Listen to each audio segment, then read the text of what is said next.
One thing that is characteristic of a lot of Renaissance poets is that they mix their classical and their biblical allusions, references, sometimes putting them side by side without even noticing that they're doing it. Here, John Donne does that at one point. He will use the term Lethean flood, a heavenly Lethean flood.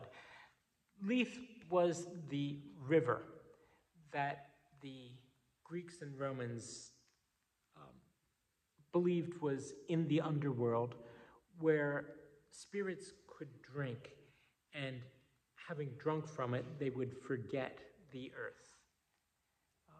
Because as they understood the afterlife, spirits were tormented with remembrance of the daylight, the sunlight, the smell of flowers, the feel of grass, or of the breeze. All the things that they were missing, even above all, the people whom they loved. And that it was a mercy, they thought, of the afterlife, that there was a river from which they could drink and forget. Here, Donne actually speaks asking God to forget our sins. So that's one part that shows up here. He also has a lot of interesting things.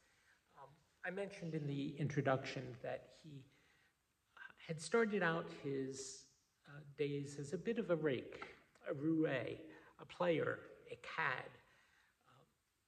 And he's aged, and if he had continued on that way, he would have become an old goat. And he plays around with that thought here, because human beings can be judged for their behavior of all sorts in a way that we don't judge animals.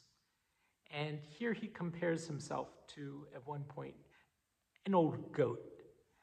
And, well, I'll let you hear it for yourself. If poisonous minerals, and if that tree whose fruit threw death on else immortal us, if lecherous goats, if serpents envious cannot be damned, alas, why should I be? Why should intent or reason born in me make sins, else equal, in me more heinous? And mercy being easy and glorious to God, in his stern wrath why threatens he? But who am I that dare dispute with thee? O God, O, of thine only worthy blood and my tears, make a heavenly Lethean flood and drown in it any sin's black memory, that thou remember them some claim as debt.